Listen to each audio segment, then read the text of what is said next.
हा हा येतोय सर. हा ठीक. ओके. चला रेकॉर्डिंग चालू करतो मी.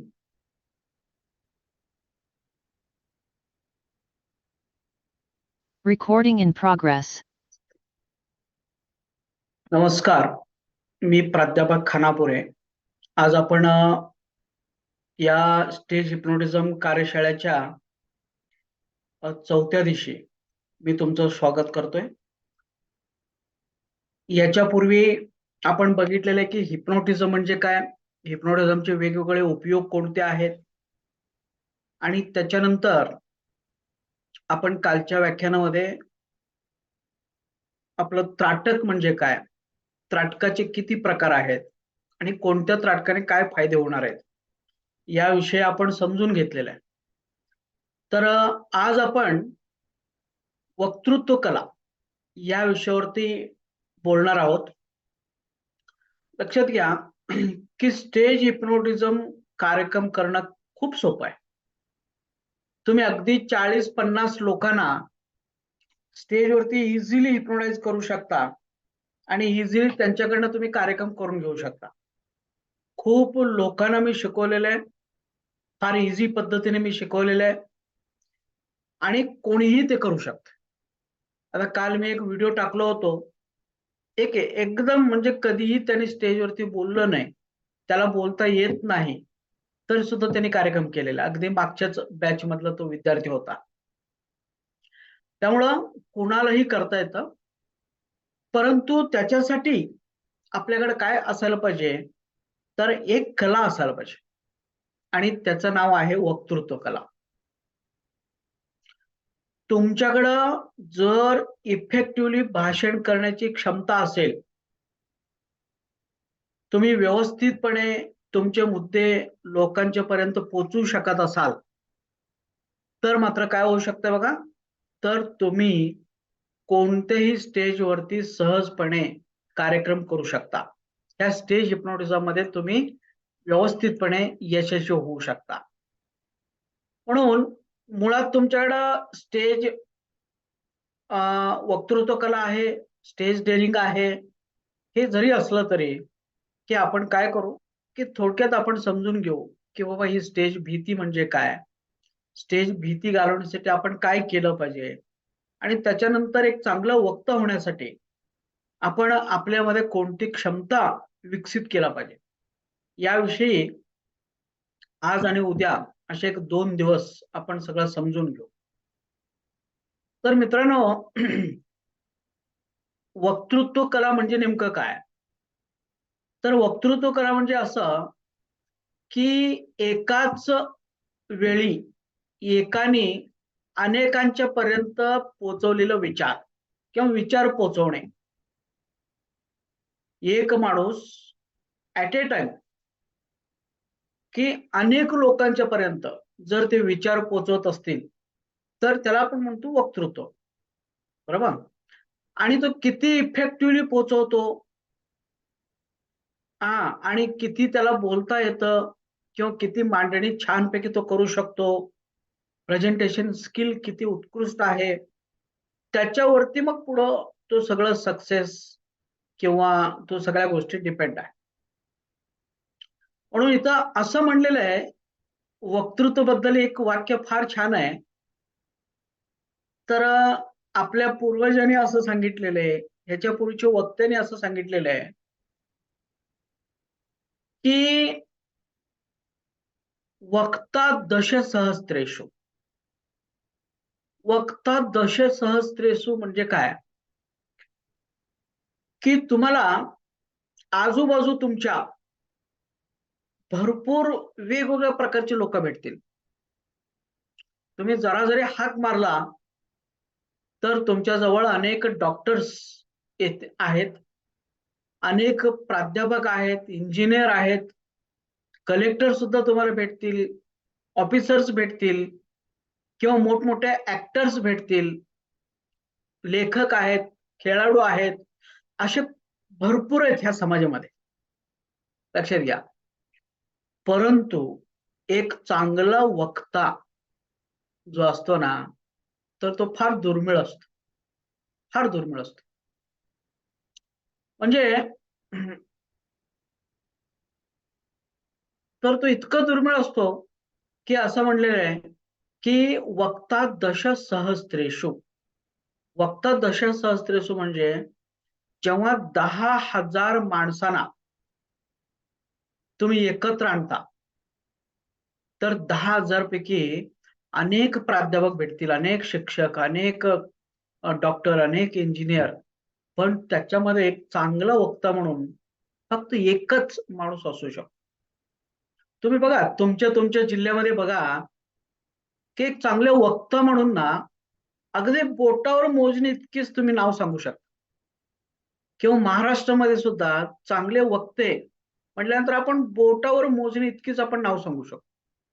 देशामध्ये सुद्धा बोटावर मोजणी इतकी लोक आहेत. चांगले वक्ते जे असतात ना फार कमी असतात, ते दुर्मिळ असतात. पण इथं असं म्हणलेलं की वक्ता दश सहस्त्रेषु म्हणजे 10,000तून एक वक्ता निर्माण होत असतो. बरोबर. म्हणून फार दुर्मिळ घटना आहे एक चांगलं वक्ता होण्याचं. आणि तुम्ही जर एक चांगला वक्ता झाला तर मात्र तुमच्या आयुष्यातील प्रत्येक क्षेत्रामध्ये तुम्ही यशस्वी होऊ शकता. तुम्हाला कोणीच रोखणार नाही. बरोबर. त्याच्यानंतर इथं आपण बरेच वेळा बघतो खूप लोकांच्याकडं खूप नॉलेज आहे. तुम्ही जर त्यांना 1 to 1 जर त्यांच्याशी बोलला, गप्पा मारला, तर ती लोक वेगवेगळ्या विषयावरती इतकी नॉलेज तुम्हाला देऊ शकतात आणि तुम्ही म्हणाल अरे काय हुशार माणूस आहे, सगळं नॉलेज आहे ह्या माणसाकडं. पण त्याच वेळी जर त्याला तुम्ही सांगितलं एक 15-20 माणसं आम्ही जमतो आणि तुम्ही स्टेजवर उभारून आम्हाला हे शिकवा, तर मात्र तो माणूस नाही म्हणून सांगतो. मला स्टेजवर बोलता येत नाही. तुम्ही फार तर किती वेळा तुम्ही मला गप्पा मारा, किती प्रश्न विचारा, मी तुम्हाला सांगू शकतो. पण स्टेजवरती मी तुम्हाला बोलू शकत नाही, एक्सप्लेन करू शकत नाही. कारण का? तर प्रेझेंटेशन स्किल नाही. म्हणून लक्षात घ्या आमच्याकडं आम्हाला शिकवणारे काही प्राध्यापक होते युनिव्हर्सिटीमध्ये वगैरे. आता मी नाव घेत नाही. पण एक तरी सर इतकं हुशार होते ना, फार हुशार होते. कारण काय पण विचारा तुम्ही केमिस्ट्री मधलं, ते सांगणार म्हणजे सांगणार. Physics, physical chemistry, organic chemistry, inorganic, analytical काय पण विचारा तुम्ही. पण ते जेव्हा आम्हाला शिकवायला येत होते लेक्चरला, तर त्यांचं लेक्चर आज अखेर कोणालाही समजलेलं नाही. ते नेमकं काय शिकवतात. म्हणजे सगळी खिचडी आणि एक्सप्लेन करता येत नाही. काय ते आठवतं ते सांगत असतात. असं लिंक नाही, प्रेझेंटेशन नाही, कशाच काही नाही. काय जसं जे आठवेल ना ते बडबडत असतात. त्यामुळे आज अखेर त्यांचं लेक्चरच कोणाला समजलं नाही आणि ते रिटायर पण होऊन गेले. पण पर्सनली जेव्हा तुम्ही बसता नॉलेज भयानक नॉलेज. तर अशी खूप लोक असतात. म्हणून लक्षात घ्या तुम्हाला किती नॉलेज आहे त्यापेक्षा तुम्ही ते किती उत्कृष्टपणे मांडणी करू शकता, किती चांगल्या पद्धतीने तुम्ही बोलू शकता, किती व्यवस्थितपणे तुम्ही लोकांच्या पर्यंत संदेश पाठवू शकता, त्याच्यावरती तुमचं यश अपयश डिपेंड आहे. बरोबर. आता तुम्हाला मी सांगतो की बरेच वेळा असं होतंय की बाबा ज्याच्याकडे असं म्हटलं जातं की बाबा सायंटिस्ट पैकी बरं का, सायंटिस्ट लोक जेव्हा संशोधन करतात तर त्यावेळी फक्त 1-2 माणसं ते करत नसतात. आपण म्हणतो Einstein's theory of relativity, E is equal to mc square वगैरे वगैरे. न्यूटनने हे केलं, एडिसनने हे केलं, ते केलं. पण लक्षात घ्या ही लोक एकटे नसतात. त्यांच्या मागे टीम असतो. 10-15 लोकांचा टीम असतो. आणि ते लोक दिवस रात्र मेहनत करत असतात. मग हे आइन्स्टाईनचे नावे कसं काय छापलं गेलं ते? तर त्याचं एकच कारण आहे. तर त्याला असं म्हटलं जातं की बाबा those who present get awards. ज्याला बोलता येतं त्याला सन्मान मिळतो, त्याला सगळे कौतुक करतात. तसं हे सायंटिस्ट लोकांच्या बाबतीत काय झालेलं आहे, ऍक्च्युअली त्यांनी ते संशोधन केलेलं नाही, त्यांच्या ग्रुपमधले कुणीतरी संशोधन केलेलं आहे, त्यांनी ते सगळे प्रॅक्टिकल केलेलं आहे. मग ह्यांच्या नावे ते छापलं गेलेलं आहे. त्याचं कारण असं की ज्यांनी प्रॅक्टिकल केलं, ज्यांनी संशोधन केलेलं आहे, त्यांना लोकांच्या समोर बोलता आलं नाही. मी नेमकं काय संशोधन केलं, मांडता आलं नाही. आणि त्या ग्रुपमधले असे काही लोक होते, त्यांनी प्रॅक्टिकलच केलं नाही, संशोधन केलंच नाही, फक्त त्या ग्रुपमध्ये नाव होतं त्यांचं. पण ते चांगल्या पद्धतीने बोलत होते, त्यांच्याकडे नेतृत्व गुण होता. आणि म्हणून काय झालं की इथं लोकांनी सांगितलं त्या ग्रुपने की बाबा तुम्ही चांगल्या पद्धतीने बोलता आणि तुम्ही असे असे हे आम्ही शोधून काढलेलं आहे, मग तुम्ही प्रेझेंट करा. मग ती माणसं येऊन काय केले, तर ती लोक येऊन ते मीडियाच्या समोर प्रेझेंट केले. आणि मग त्याच्यानंतर काय झालं की ती जी काही सिद्धांत आहे, ती जी काही थेअरी आहे, ती जी काही संशोधन आहे, तर ते त्यांच्या नावावरती प्रकाशित झालेलं आहे. म्हणून इथं एक वाक्यच आहे की those who present get awards, त्यांनाच बक्षीस मिळणार, त्यांनाच अवॉर्ड मिळणार, त्यांचंच कौतुक होणार, त्यांचंच नाव होणार. तर जी लोक की प्रेझेंट करतात, लोकांच्या समोर ते मांडतात. म्हणून लक्षात घ्या की मांडणी आपल्याला करता आला पाहिजे, आपल्याला बोलता आला पाहिजे. नॉलेज भरपूर आहे पण मांडता येत नाही.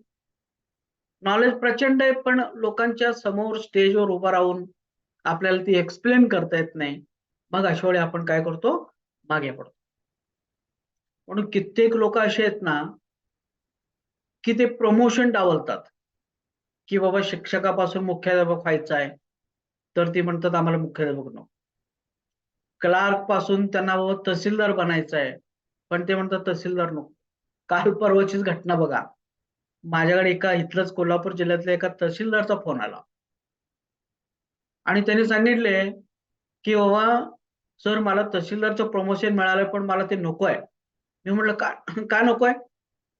सर म्हणले सर ते स्टेजवरती जाऊन बोलावं लागतंय सारखं, त्या मंत्र्यांच्या समोर, त्या आमदाराच्या समोर, त्या वेगवेगळ्या राजकीय लोकांच्या समोर सगळं प्रेझेंटेशन करावं लागतंय, सगळं मांडणी करावं लागतंय कलेक्टर समोर. तर ती मला मांडणी करता येत नाही. म्हणून मी काय करतो, म्हणून मी घेत नाही. मी त्याला सांगितलं अरे बाबा म्हटलं ती सिंपल प्रोसिजर आहे म्हटलं, थोडंच तू समजून घे, थोडं प्रॅक्टिकल कर, मग तू इझिली ते मांडू शकतोस म्हटलं. एवढे मोठे पद तुला मिळालेलं आहे आणि तू कसं काय प्रमोशन डावलतोस? नाही म्हणलं की मला मांडणी करता येत नाही, मला बोलताच येत नाही, मी कधी बोललोच नाही स्टेजवर आयुष्यामध्ये, म्हणून मी घेत नाही. बघा त्या माणसाला प्रमोशन मिळालं होतं, त्याने ते घेतलेले नाही. म्हणून कितीतरी लोक पाठीमागे राहिलेले आहेत. त्याचं कारणच असं की त्यांना बोलता येत नाही. खूप काही लोक आहेत, पैसा आहे त्यांच्याकडं, नेतृत्व गुण पण आहे, सगळं काय आहे, पण स्टेजवर बोलता येत नसल्यामुळं ना मग ते आमदारकी, खासदारकी अशा गोष्टी सुद्धा ते नाकारत असतात. खूप केसेस आमच्याकडे येत असतात ते. म्हणून प्रेझेंटेशन स्किल जर तुमच्याकडे जर नसेल तर तुमचा आयुष्यामध्ये लॉस हे होणार, 100% का होणार, लॉस होणार, हे निश्चित आहे. म्हणून आपल्याकडं बरेचसे स्किल असतात, त्याच्यातलं प्रेझेंटेशन स्किल आपल्याकडे पाहिजे म्हणजे पाहिजे. स्टेजवर आपल्याला बोलता यायला पाहिजे म्हणजे यायला पाहिजे. आता आपण बघितलं की असं एक म्हण पण आहे, काय की ज्याला बोलता येतं तो मातीला सुद्धा सोन्याचा भावाने विकतो. अगदी माती जरी असलं तरी तो तो बोलून बोलून बोलून त्याला माल मसाला लावून एक्सप्लेन करून ते समोरच्याला तो मोठ्या भावाने तो विकतो. पण ज्याला बोलता येत नाही, जो मुका असतो, त्याला काही सांगता येत नाही, तर तो माणूस काय करतो बघा, त्याच्याकडे किती चांगला माल असू दे, किती ओरिजिनल माल असू दे, पण त्याला मार्केटमध्ये विकता येत नाही. मग तो पुन्हा संध्याकाळी घरी घेऊन येतो. कारण का? तर त्याला ते बोलताच आलं नाही. म्हणून सगळीकडे वक्तृत्व कला, बोलण्याची शैली हे प्रत्येकाला लागणारच आहे. आणि जो बोलतो तो आयुष्यामध्ये सक्सेस होतो. जो बोलतो तो समाजाचं नेतृत्व करतो. ज्याच्याकडं ही कला आहे तो नेता होतोच होतो. आणि आज तुम्ही जर बघितलं, जेवढे काही तुम्हाला नेते दिसतात, म्हणजे आमदार असेल, खासदार असेल, आणखीन कुणी असतील, तर हे जवळपास म्हणजे त्यांना चांगलं वक्तृत्व कला जमतोय. ते चांगल्या पद्धतीने भाषण करू शकतात, बोलू शकतात आणि म्हणून आज ते नेते आहेत. किती तर लोक असे आहेत की ते गरीब परिस्थितीतले लोक आहेत, पण फक्त बोलता येतं म्हणून ते नेते आहेत. आज आपण जर बघितलं, आपले नरेंद्र मोदी, आपले प्राईम मिनिस्टर, हे जर आपण बघितलं तर काय सांगा ना, त्यांची परिस्थिती जर बघितलं तर अजिबात परिस्थिती नाही त्यांच्याकडं. एक चहा विकणारा माणूस म्हणा किंवा त्यांचे मातोश्री दुसऱ्यांच्या घरी भांडी घासत होते, म्हणजे एवढी गरीब परिस्थितीतले लोक हे, पण आज ते पंतप्रधान झाले. आज ते जगाचं नेतृत्व करतायत. तर त्याचं एकच कारण काय? तर वक्तृत्व कला. प्रेझेंटेशन स्किल जबरदस्त आहे. खूप छान मांडणी ते करतात आणि कोणत्याही परिस्थितीमध्ये, कोणत्याही स्टेजवरती, कोणत्याही प्रेक्षकांच्या समोर जरा सुद्धा दबाव न घेता, जरा सुद्धा कागद न घेता, तर ते खूप छानपैकी ते मांडणी करतात. आणि म्हणून लक्षात घ्या, आज ते नेते आहेत. होय बाबा, त्यांच्याकडे फार मोठं पैसा आहे किंवा त्यांच्या पाठीमागे राजकीय बळ आहे, त्यांच्या घरातले सगळे राजकारणामध्ये आहे आणि म्हणून त्यांना प्लॅटफॉर्म मिळालेला आहे, असं काहीच नाही. कशाचं काही नसताना त्याने ती पद हासिल केलेलं आहे. तर फक्त एकच कारण, ते म्हणजे प्रेझेंटेशन स्किल, उत्कृष्ट भाषण करणे, एवढ्यातनं ते गेलेलं. त्याच्यानंतर आपण बघतो माननीय बाळासाहेब ठाकरे, त्यांच्याकडे सुद्धा काहीच नव्हते. ते एक साधं व्यक्तिमत्व, साधं घरामध्ये राहणारे, साध्या कुटुंबामध्ये राहणारे लोक, त्यांचे बरेचसे युट्यूबवरती व्हिडिओ बघा, तर त्या लोकांना जेवायला मिळत नव्हतं. कितीतरी दिवस ते उपाशी राहत होते. ते लहान असताना कितीतरी दिवस ते उपाशी राहायचे. एवढं वाईट परिस्थिती त्यांच्यावर होती. पण फक्त वक्तृत्व कला, फक्त चांगलं एक प्रभावी वक्तृत्व कला, याच्या माध्यमातून त्यांनी संपूर्ण महाराष्ट्र जिंकलं. आणि ते जाऊन अनेक वर्ष झाले, तरी सुद्धा त्यांच्या नावे आज जयघोष चालू आहे. आज त्यांचे नावे आमदार खासदार निवडून येतात. कारण का? तर त्यांच्याकडे वक्तृत्व कला असल्यामुळं आणि त्यांनी जे करून ठेवलं त्याचा इफेक्ट अजून सुद्धा आपल्या महाराष्ट्रामध्ये आहे. त्यामुळे वक्तृत्व कला जर असेल तर तुम्ही गरीब असा किंवा तुम्ही कुठल्याही जातीचा असा, तुम्ही स्त्री असा, पुरुष असा, तुम्ही 100% सक्सेस होता. अटल बिहारी वाजपेयी सुद्धा चांगले वक्ते होते. भारताचे पंतप्रधान होऊन गेले. बरोबर? प्रमोद महाजन आपले महाराष्ट्राचे, छान वक्तृत्व, अतिशय चांगले ते दर्जेदार बोलायचे. चांगल्या पदावरती गेले. दुर्दैवाने जर आज ते जिवंत असते, तर पंतप्रधानांचे दावेदार असते. एवढं चांगलं वक्तृत्व आणि लीडरशिप क्वालिटी होते. परंतु लक्षात घ्या, की अनेक लोक फार श्रेष्ठ असतात. त्यांच्याकडे सगळं काही तयार आहे. फक्त वक्तृत्व कला नसल्यामुळं तर ती लोक काय होत नाही, तर ते आयुष्यामध्ये पुढे जात नाही. हे तुम्ही लक्षात घ्या. म्हणून काही करून आपल्यामध्ये वक्तृत्व कला आपण विकसित हे केलंच पाहिजे. जर आपण वक्तृत्व कला विकसित नाही केलं, तर समाजातलं बऱ्याचशा गोष्टी आपल्याला मिळवता येत नाही. आपण एक चांगला नेता होऊ शकत नाही. आपण एक चांगलं प्रमोशन घेऊ शकत नाही. आपण प्रसिद्धीला येऊ शकत नाही. आपण काही करू शकत नाही. म्हणून हे डेव्हलप करणं गरजेचं आहे. तर वक्तृत्व कला किंवा लोक स्टेजवरती का जात नाही? कशासाठी ते बोलत नाहीत? त्याचे अनेक कारण आहेत. तर त्याच्यातलं एक मुख्य कारण असं, की स्टेज बद्दलची मनामध्ये असणारी भीती. लोकांच्या मनामध्ये स्टेज बद्दल प्रचंड भीती आहे, की स्टेजवर गेल्यानंतर असं होईल तसं होईल, मला बोलता येणार नाही, मला चक्कर येईल, माझी मेमरी ब्लँक होईल, असे अनेक प्रकार असतात. आणि त्याचा विचार करून ती लोक काय करत नाही, स्टेजवरच जात नाही, स्टेजवर जाण्याचं धाडसच करत नाही. आणि जर समजा आपण स्टेजवर गेलो, तर सुरुवातीच्या काळामध्ये प्रत्येकाने हे अनुभव येत असतात. काय अनुभव येत असतात? की एकदम असं घबराट होणे, नकारात्मक विचार येणे. त्या स्टेजवरती गेल्यानंतर खूप वेळा इतक्या नकारात्मक विचार येतात, म्हणजे कशासाठी तर मी इथं स्टेजवरती आलो, मी गप्प आपल्या घरी बसलो असतो तर चालला असता, हा, अमुक झालं तमुक झालं. तर हे असं आपण खूप निगेटिव्ह विचार करतो, कारण का एवढं घाबरून जातो ना आपण, प्रचंड घाबरून जातो. त्याच्यानंतर स्टेजवर गेल्यानंतर मेमरी पूर्णपणे ब्लँक होऊन जातो. तिथं बरेच वेळा आपल्याला काहीच आठवत नाही, आपलं स्वतःचं नाव सुद्धा आठवत नाही बऱ्याचशा लोकांना. इतकी वाईट परिस्थिती त्या ठिकाणी होऊन जाते. त्याच्यानंतर आपले हातपाय थरथर कापत असतात, घाम सुटणे, छाती धडधडणे, घसा खुंटणे, हा, बऱ्याच वेळा थुक्की गुळणे, खाकरणे, सारखे आपण खाकरत असतो, किंवा आवाज आपला दाबला जातो, आवाज निघतच नाही बाहेरून, बरोबर. त्याच्यानंतर बऱ्याचशा लोकांच्या डोळ्यामध्ये पाणी येणे, डोळे लाल होणे, हा, पूर्णपणे ते स्टेजवरती बिघडून जातात. म्हणजे त्यांचं बॉडी लँग्वेज बिघडून जातं, ते काय करतात त्याचं भानच त्यांना राहत नाही. तर अशा पद्धतीचे विचित्र प्रकार ज्यावेळी माणूस सुरुवातीच्या काळामध्ये स्टेज वरती जातो, त्यावेळी 100% हे प्रकार घडतात म्हणजे घडतात. हे ऑप्शनल नाहीच आहे, हे कंपल्सरी आहे. कोणीही माणूस असू दे, कितीही मोठा माणूस असू दे, सुरुवातीला ज्या ज्या वेळी त्यांनी स्टेजवरती गेलेलं आहे, तर त्या वेळी ह्या सगळ्या प्रकार त्यांच्या बाबतीत घडलेलेच आहेत आणि ते घडणारच. मग स्टेज भीती का वाटते? त्याच्या मागचे काही कारण आहेत, काही सिद्धांत आहेत.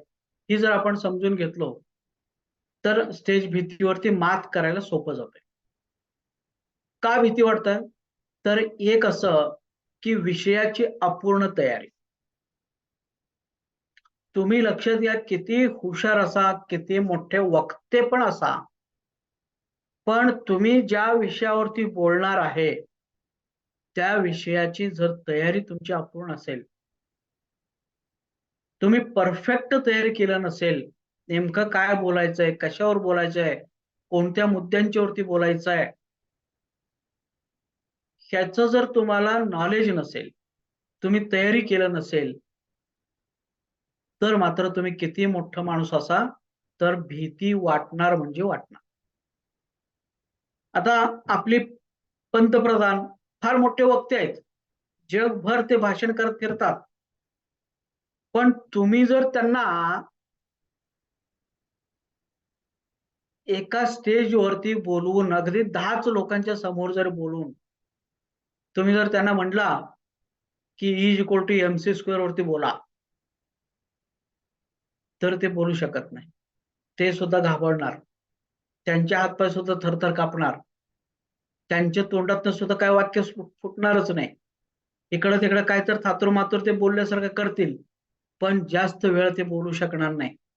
कारण ही E=mc² हा काय प्रकार आहे त्यांना काहीच माहित नाही. त्यांना काहीच माहित नाही, आणि जो विषय माहित नाही त्या विषयावरती काय बोलणार. म्हणून लक्षात घ्या, की पहिलं भीती वाटण्यामागचं सगळ्यात पहिलं कारण काय? तर विषयाचे अपूर्ण माहिती, अर्धवट नॉलेज किंवा काहीच नॉलेज नसणे, आणि त्या विषयाची परिपूर्ण तयारी न करणे. त्यामुळं वक्ता किती मोठा असू दे.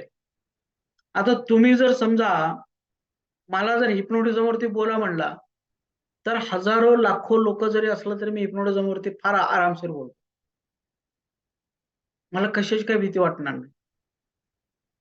आणि तेच जर समजा तुम्ही कुठलं तरी एखाद्या इतर विषयावरती बोलायला लागला, आंतरराष्ट्रीय संबंध, ह्याच्यावरती जर तुम्ही बोला म्हणला तर मला काहीच बोलता येणार नाही त्याच्याबद्दल. कारण का माझा आणि त्या विषयाचा काही संबंधच नाही. म्हणून पहिलं सगळ्यात म्हणजे एकदम आपण म्हणू की 80% भीती आपण म्हणू. 80% भीती का वाटते? तर स्टेजवरती गेल्यानंतर 80% भीती हे फक्त एवढ्यासाठी वाटतं की तो विषय आपल्याला अननोन आहे किंवा त्या विषयाची आपण परिपूर्ण तयारी केलेली नाही. आपल्याला माहीतच नाही तो विषय काय आहे. असं जर झालं तर भीती हे वाटणारच. त्याच्यानंतर भीती वाटण्याचे आणखीन एक कारण काय? नकारात्मक विचार.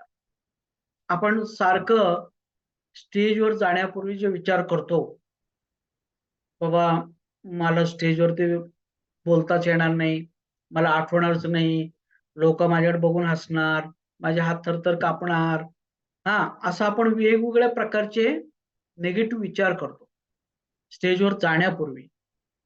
आणि जसं विचार करतो त्याच पद्धतीने आपलं शरीर आणि मन कृती करत असते. म्हणून तुम्ही जर म्हटलं की मला बोलता येणार नाही, माझे हातपाय थरथर कापणार, माझा घसा खुटणार वगैरे वगैरे, तर त्याच पद्धतीने जेव्हा तुम्ही स्टेजवरती जाता त्याच पद्धतीने तुम्हाला अनुभव येतात. म्हणून नकारात्मक विचार हे स्टेजवर जाण्यापूर्वी कधी करायचं नाही. त्याच्यानंतर आणखीन एक काय प्रकार असतो बघा, की आपल्याला बरेच लोकांना वाटतं की प्रेक्षकामध्ये तज्ञ लोक बसलेले आहेत, हुशार लोक बसलेले आहेत, माझ्यापेक्षा एक्सपर्ट लोक आहेत तिथं, आणि मी बोलताना काय चुकीचं झालं तर ती लोक हसतील, ते लोक प्रश्न विचारतील. असं एक म्हणजे आपल्यापेक्षा श्रेष्ठ माणसं त्या स्टेजमध्ये आहे, आपल्यापेक्षा हुशार तज्ञ माणसं त्या प्रेक्षकामध्ये आहेत, असा आपण जेव्हा विचार करतो तेव्हा सुद्धा काय होतं की आपल्या मनावरती दडपण येतं. आपल्याकडं एक सर होते, म्हणजे मी नाव घेत नाही, तर ते छानपैकी तबला वाजवायचे. ते जेव्हा एकटे असायचे ना, मस्त तबला वाजवायचे.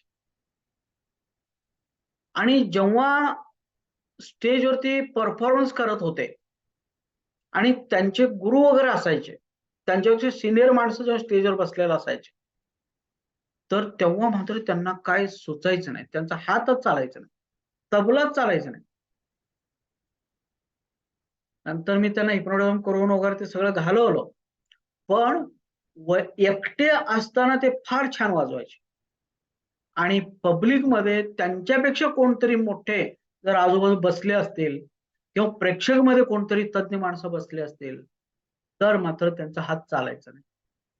तर एक प्रकारचा दबाव असतो. म्हणून लक्षात घ्या की आपणच सगळ्यांच्या पेक्षा श्रेष्ठ आहे हे समजणंच महत्वाचं आहे. तिथं तुम्ही त्यांच्यापेक्षा श्रेष्ठ आहे, तुम्हाला त्यांच्यापेक्षा जास्त नॉलेज आहे, आणि म्हणून तरी तुमचं ऐकण्यासाठी ते लोक आलेले आहेत, असं जर तुम्ही समजलं तरच तुमचा कॉन्फिडन्स वाढणार आहे, नाहीतर आपला कॉन्फिडन्स कमी होतो. त्याच्यानंतर इथं आणखीन एक असं आहे की मी जेव्हा स्टेजवरती बोलतो तेव्हा सगळ्यांची लक्ष माझ्याकडं असणार आहे, सगळे माझ्याकडे बघतात, सगळ्यांचं लक्ष माझ्याकडे आहे, सगळे माझ्याकडे बघतात. हा आणि मी जर चुकलो तर ही लोक हसणार, नंतर टिंगल करणार, आपापसामध्ये बोलणार, इन्सल्ट करणार माझा, असं आपल्याला ते वाटत असत. एक लक्षात घ्या की तुम्ही स्टेजवरती घाबरले आहे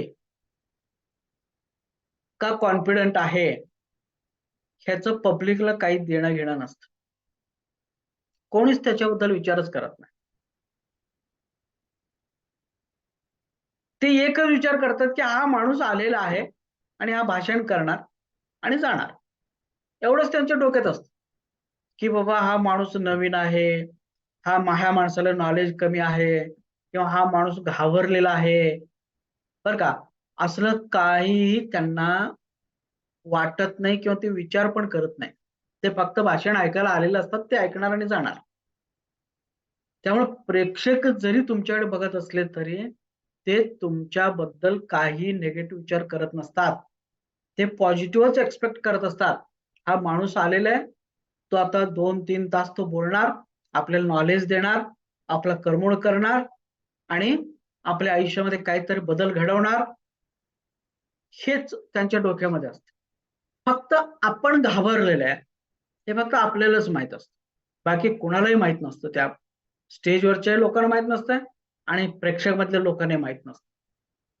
म्हणून लक्षात घ्या की फक्त त्या स्टेजवरती स्वतःला आपण जर कंट्रोल केलो त्या 2-4 मिनिटं, तर पुढं काही होत नाही. आणि कोणीही तुमच्याबद्दल निगेटिव्ह विचार करत नसतात. कोणीही तुमच्याकडे असं बघत नसतात, संशयाने बघत नसतात. फक्त सगळ्या तुमच्याकडे पॉझिटिव्ह अँगलने बघत असतात, एवढं लक्षात ठेवा. त्यामुळं प्रेक्षकांचं काही काळजी करायची गरज नाही. ते आपल्याला सपोर्ट करण्यासाठी आलेले असतात. त्याच्यानंतर ह्या भीतीचे काही प्रिन्सिपल्स आहेत, काही सिद्धांत आहेत. ही भीती केव्हा केव्हा वाढतं. तर लक्षात घ्या, जर म्हणजे हे सिद्धांत, हे प्रिन्सिपल आपण जर समजून घेतलो, तर त्या भीतीवरती मात करायला आपल्याला सोपं जातंय. पहिलं असं आहे बघा, स्टेज भीती ही युनिव्हर्सल आहे आणि नैसर्गिक आहे आणि हे कोणालाही सोडलेलं नाही. जो माणूस स्टेजवरती जातो, त्या प्रत्येक माणसाला स्टेजवरती भीती ही वाटणारच आहे. हे नैसर्गिक आहे. नैसर्गिक म्हणजे कसं, जो जो माणूस आकाशाकडे दगड मारतो, तर त्याचा दगड हे खाली येणारच आहे. हे नैसर्गिक आहे. कोणी पण मारू दे. साधा एक मुलगा मारू दे, एक डॉक्टर मारू दे, एक इंजिनियर मारू दे, एक कलेक्टर मारू दे किंवा एखादा पंतप्रधान मारू दे. दगड मारलं की ते खाली येणार. जसं हे नैसर्गिकच आहे, त्याला कोणी काही करू शकत नाही. तसं स्टेज भीती पण एक नैसर्गिकच घटना आहे. जो माणूस स्टेजवरती जातो, तर त्या माणसाला स्टेज भीती हे वाटणार म्हणजे वाटणार. आणि ही स्टेज भीती ही युनिव्हर्सल आहे. युनिव्हर्सल याचा अर्थ असा की तो माणूस, भाषण करणारा माणूस, तो कुठलाही असू दे. तर तो अमेरिकातला असू दे, इंग्लंड मधला असू दे, भारतातला असू दे किंवा आपल्या कॉलनीतला असू दे, कोणीही माणूस असू दे, तर त्याला भीती वाटणार म्हणजे वाटणार. युनिव्हर्सल आहे. युनिव्हर्सल ट्रुथ आहे. अमेरिकेमध्ये सुद्धा ज्या माणसाने स्टेजवरती भाषण करायचा प्रयत्न केला सुरुवातीला, त्याही माणसाला भीती वाटलेली आहे. तोही माणूस घाबरला होता. होय बाबा, मी अमेरिकेत आहे आणि मला काय भीती वाटणार नाही, असा काही प्रकारच नाही. तू स्टेजवर गेला, हे नैसर्गिक आहे, भीती वाटणारच. त्यामुळं त्याही माणसाला वाटलं होतं. आणि अमेरिकेमध्ये सुद्धा किंवा कुठेही तुम्ही गेला, तर त्या ठिकाणी ती वाटणार म्हणजे वाटणार. म्हणजे ती युनिव्हर्सल आहे. कोणाच्याही म्हणजे कोणालाही चुकलेलं नाही की कोणीही माणूस त्याच्यातनं सुटलेला नाही. सगळ्यांच्यासाठी ती कंपल्सरी आहे, ऑप्शनल नाही. असं कधी झालेलं नाही बाबा माणूस सुरुवातीला स्टेजवर गेला आणि कधीच तो घाबरला नाही. तो बिनधास्त बोलायला लागला, असं कधीच होत नाही. तो 100% घाबरणार. बरोबर? मी तुम्हाला सांगतो, प्र. के. अत्रे, पु. ल. देशपांडे, शिवाजीराव भोसले हे फार मोठे वक्ते होते. आपल्या एक 10-15 वर्षापूर्वी जर बघितलं ना, तर हे फार मोठे वक्ते होते. आणि त्यांचे पुस्तक तुम्ही वाचा, तर त्यांनी सुद्धा लिहून ठेवलेलं आहे की आम्ही जेव्हा सुरुवातीच्या काळामध्ये स्टेजवरती जात होतो, तर प्रचंड घामाने भिजून जात होतो, घाबरत होतो. हां, आम्ही कशाला आलो इथं असं वाटत होतं. डोळ्याला अंधार येत होते. काही बोलावं सुचत नव्हतं. कितीतरी वेळा आम्ही चक्कर येऊन पडलेले आहे. मेमरी ब्लँक झाली होती. असं त्यांनी त्यांच्या पुस्तकामध्ये लिहिलेलं आहे.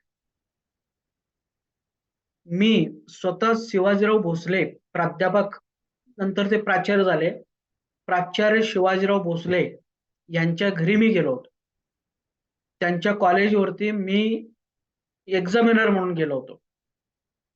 आणि एक्झामिनर म्हणून गेलो होतो आणि ते रिटायर झाले होते ऍक्च्युअली. आणि त्यांचे जे काही कन्या होते, तर त्या कॉलेजमध्ये इंग्लिश टीचर होते, ते इंग्लिशचे प्रोफेसर. मी 7-8 दिवस त्या कॉलेजमध्ये एक्झामिनर म्हणून होतो. मी त्या मॅडमने एकदा सांगितलं, मॅडम म्हटलं मला की सरांना भेटायचं आहे. मग ते म्हटले ठीक आहे, म्हटले या. मग मी गेलो आणि त्यांच्याबरोबर जवळपास 1 ते 1.25 तास मी गप्पा मारत बसलो संध्याकाळी. मी त्यांना विचारलो, सर म्हटलं तुम्ही हजारो व्याख्यान दिलेले म्हटलं, तर मला खरं सांगा म्हटलं की स्टेज भीतीबद्दल तुम्हाला काय वाटतं? स्टेज भीतीबद्दल तुमचं काय म्हणणं आहे, काय वाटतंय तुम्हाला? तर त्यांनी सांगितलं, सर मी तुम्हाला खरं सांगतो म्हटले, मी एवढ्या हजारो मी व्याख्यान दिलेले म्हटले. सुरुवातीच्या काळामध्ये तरी मला भीती वाटायचंच, तो काही नैसर्गिकच होता. पण आज सुद्धा मला भीती वाटते म्हणजे. आज सुद्धा एखादा विषय नवीन असेल, समजा मी आतापर्यंत ज्ञानेश्वरती बोललो आणि समजा मला उद्यापासून तुकारामवरती बोलायचं आहे, असं जर झालं तरी सुद्धा माझे हातपाय कापतात, तरी सुद्धा मला घाम सुटतोय, तरी सुद्धा मला बोलता येत नाही. सुरुवातीचे 10-15 मिनिटं मी घाबरून जातो, गोंधळून जातो. कारण का नवीन विषय आहे, नवीन प्रेक्षक आहेत, ते तोंडात शब्द बसलेले नाही. त्यामुळे काय होतं, माणूस ते घाबरून जातो. हे लक्षात घ्या, एवढे मोठे वक्ते सुद्धा म्हणतात की अजून सुद्धा आम्हाला त्याची भीती वाटते. त्यामुळं भीती हे नैसर्गिक आहे, युनिव्हर्सल आहे. स्टेजवर गेलेल्या प्रत्येक माणसाला भीती वाटणार म्हणजे वाटणार, त्याच्यातलं कोणी सुटलेलं नाही. मग सगळे जर त्यातून जर जात असतील, तर आपण सुद्धा त्याच्यातूनच जाणार आहे. आपण काय फार मोठे आहे का? तुम्हाला माहिती आहे स्वामी विवेकानंद, त्यांचं मी एकदा वाचलो, तर स्वामी विवेकानंदाने त्यांच्या एका पुस्तकामध्ये लिहिलेलं आहे, जेव्हा ते शिकागोमध्ये भाषण देत होते, तेव्हा त्याने म्हणले किंवा ब्रदर्स अँड सिस्टर्स म्हणले, लोक टाळ्या वाजवायला लागले, हा सगळा प्रकार झाला. परंतु लक्षात घ्या, त्याने असं लिहिलेलं आहे आणि तो प्राचार्य शिवाजीराव भोसलेने सुद्धा त्यांच्या पुस्तकामध्ये त्याचं रिपिटेशन त्यांनी केलेलं आहे. तर स्वतः स्वामी विवेकानंद म्हणतात की मी जेव्हा शिकागोमध्ये भाषण देत होतो, भाषण देण्यापूर्वी माझ्यामध्ये प्रचंड भीती वाटत होती. मला स्टेजवर जाऊच नाही असं वाटत होतं. खूप मी घाबरलो होतो. आणि स्टेजवर जेव्हा गेलो तेव्हा तरी माझे हातपाय थरथर कापायला लागले. घाम फुटला मला. मला असं वाटत होतं मी कशाला इथं आलो सगळं. मी जर भारतातच राहिलो असतो तर बरं झालं असतं. एवढ्या मोठ्या स्टेजवरती का यायची गरज होते? असं ते स्वतःलाच रागवायला लागले स्वतःच्यावरच. अगदी ब्रदर्स अँड सिस्टर्स म्हटल्यानंतर सुद्धा ते लोक तिकडे टाळे वाजवत होते, पण हे थरथर थरथर कापत होते. एवढंच की ते लोकांना दिसत नव्हतं, पण ते स्वतः म्हणत होते की बाबा मला 10-15 मिनिटं सुचलंच नाही. मग हळू जसं जसं मी गरम होत गेलो, तस तसं माझा कॉन्फिडन्स वाढत गेला आणि मी बोलत गेलो.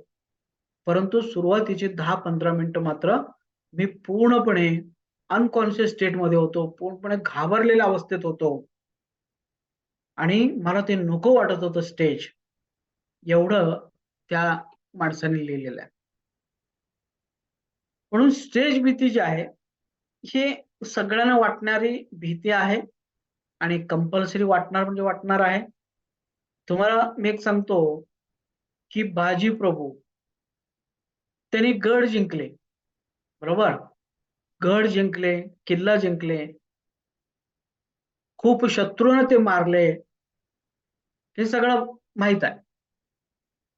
परंतु समजा बाजी प्रभूंना जर त्या काळी त्या सैनिकांनी जर म्हटले असते, तर तुम्ही स्टेजवरती उभारून बोला, आपण कसं कसं गड जिंकलो आणि काय काय केलो हे एक्सप्लेन करा, असं जर कुणी म्हटले असते त्या काळी, तर बाजी प्रभू स्टेजवरती उभारले नसते. तर ते काय म्हटले असते, की तुम्ही अजून एक 2-3 गड जिंकायला सांगा, मी जिंकून देतो. पण स्टेजवरती बोलायला मला सांगू नका. म्हणून बऱ्याचशा वक्त्याने असं सांगितलेलं आहे, की स्टेज जिंकणे हे गड जिंकण्यापेक्षा अवघड आहे. असा सुद्धा काही वक्त्याने एक्सप्लेन केलेला आहे. आणि हे खरं आहे. त्या सगळ्या ज्यांना आपण वीर शूर म्हणतो, तर त्या लोकांना जर भाषण करायला सांगितलं असता, तर ते केले नसते आणि हे वस्तुस्थिती आहे. बरोबर? तर म्हणून इथं हे स्टेज भीती कॉमन आहे, युनिव्हर्सल आहे. त्याच्यानंतर स्टेज भीती जी आहे ना, ही काल्पनिक आहे. त्याचं अजून एक वैशिष्ट्य काय आहे? ही काल्पनिक आहे. लक्षात घ्या, भीती नावाची चीज कुठंच नाही. तुम्ही जर म्हटलं, की ह्या स्टेजवरती कुठं भीती आहे, शोधून काढा, तर कुठंही तुम्हाला सापडणार नाही. ना त्या माईकमध्ये भीती आहे, ना त्या वायरमध्ये भीती आहे, ना त्या डायसवरती भीती आहे, ना आणखीन कुठं स्टेजवरती भीती आहे. स्टेजवर भीती नावाची चीजच नाही. पण स्टेजवर गेली की भीती वाटते का? किंवा आहे कुठं ते? तर ते आहे आपल्या मनामध्ये. भीती आपल्या मनामध्ये आहे. स्टेजवरती नाही, आपल्या मनामध्ये आहे. आणि ती कशाच्या स्वरूपात आहे? तर एका कल्पनेच्या स्वरूपात आहे. निगेटिव्ह इमेजेस, नकारात्मक चित्रांच्या रूपामध्ये स्टेज भीती बसलेला आहे.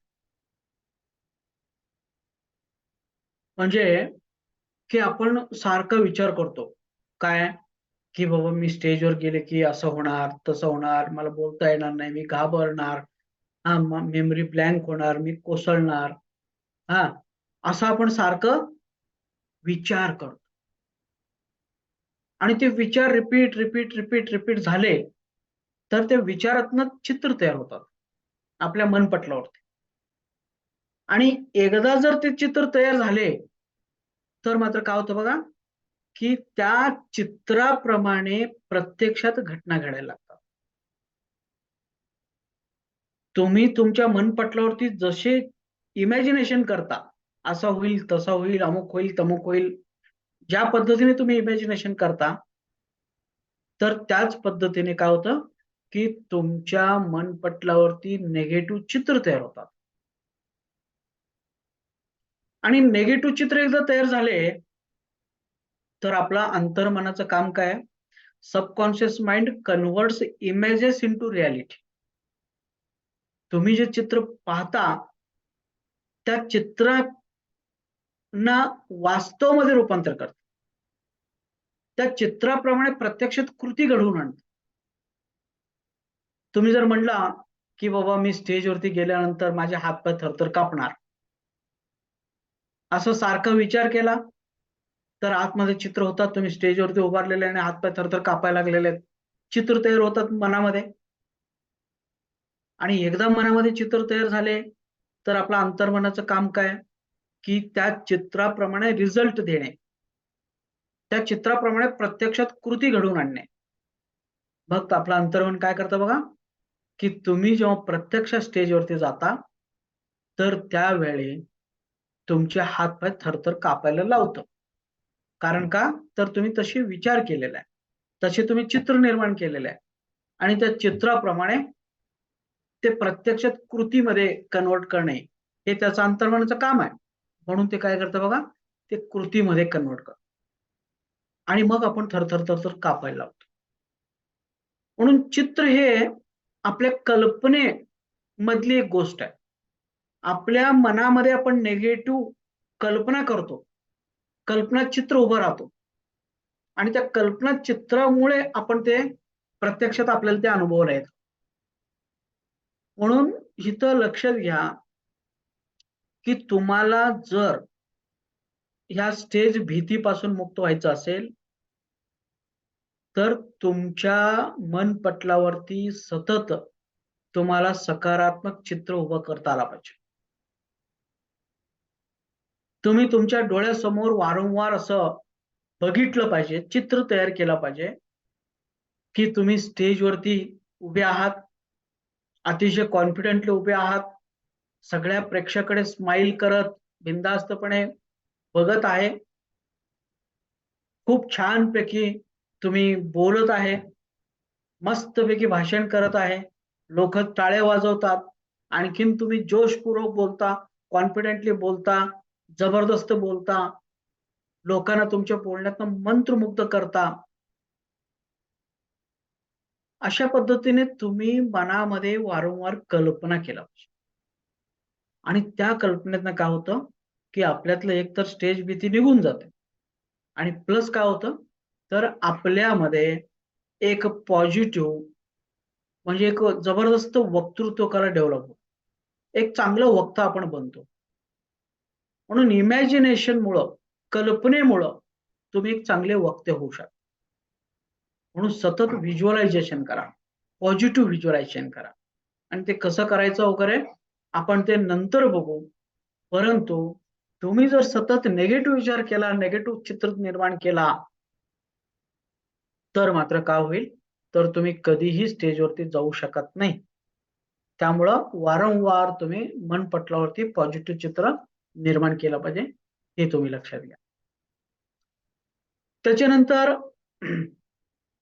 भीतीबद्दल आणखीन एक वैशिष्ट्य काय, आणखीन एक प्रिन्सिपल काय, तर ही भीती जी आहे ना, ही भीती एखाद्या गल्लीमध्ये कुत्रा असतो बघा, त्या कुत्र्याप्रमाणे काम करतं.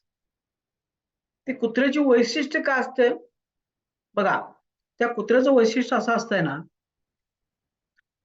की समजा आपण एखाद्या कॉलनीमध्ये जातो आणि अचानक ते कुत्रा आलं आणि आपल्या अंगावरती भुंकायला लागलं.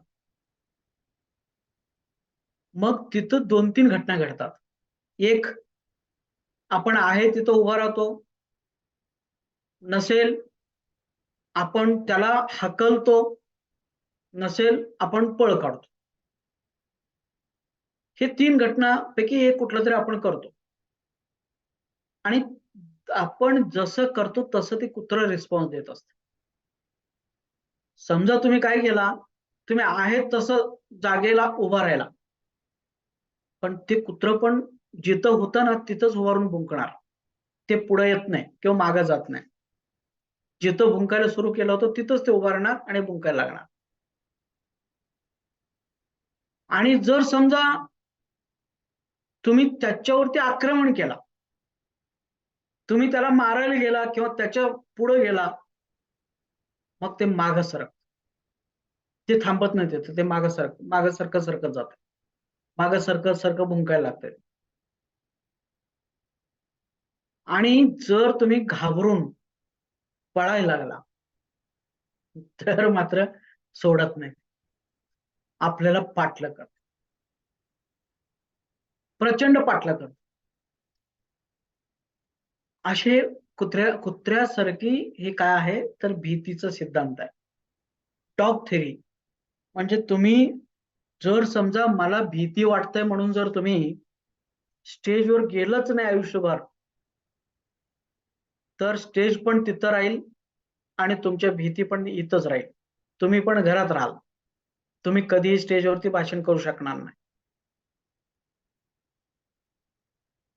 आणि जर तुम्ही म्हटला, नाही स्टेज काय करतं? आपण जाऊ. भीती वाटली तर वाटली. जाऊ आपण स्टेजवरती. काय करतं बघू, काय होतं तरी काय बघू. असं आपण म्हणून जर स्टेजवरती गेलो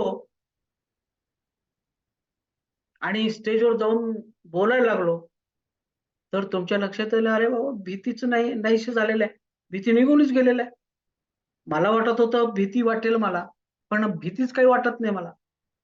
आणि जर तुम्ही वारंवार स्टेजवर जात राहिला, तर भीती नावाची चीजच शिल्लक राहत नाही, नष्ट होऊन जातं. पुढे नंतर तुम्हाला आयुष्यामध्ये कधीच भीती वाटणार नाही. आणि जर समजा तुम्ही त्याला घाबरला आणि पळ काढला, नाही, नाही स्टेजवरती नको बाबा. तुम्ही बाकी काय पण सांगा, पण स्टेजवर मात्र नको. असं जर तुम्ही पळ काढला, मग ते तुमचं पाठलाग करतं. तुमचा असं पाठलाग करेल की ते तुम्हाला कधीच तुमच्या आयुष्यामध्ये त्याला ते स्टेजवरती येऊ देणार नाही. म्हणून लक्षात घ्या, यापूर्वी ज्या ज्या माणसांनी स्टेजवरती आक्रमण केलेलं आहे, काय होते बघू, जातो स्टेजवरती, काय होते बघू, भीती भीती काय मला खाऊन टाकते का, असं म्हणून ज्या ज्या लोकांनी स्टेजवरती आक्रमण केलेलं आहे ना, तर त्या प्रत्येकाने भाषण यशस्वीपणे केलेलं आहे आणि ते आज मोठे वक्ते आहेत आणि आज कुठंतरी ते लिडरशिप करतात. आणि ज्याने ज्याने स्टेजला घाबरून पळ काढलेला आहे, तर ते मात्र आज प्रेक्षकामध्ये आहेत. ते आज नेते नाही, आज ते प्रेक्षक आहेत. आणि कधीही त्यांनी कुणाचं नेतृत्व केलेलं नाही आणि कधीही त्यांनी समोर येऊन बोलले नाही. आज ते साधं सिंपल ऑर्डिनरी आयुष्य ते जगतात. म्हणून लक्षात घ्या, की भीतीला नष्ट करण्याचा एकच मार्ग आहे की भीतीवरती आक्रमण करा. तुम्ही भीतीचा सामना केला तर भीती नष्ट होऊन जाते.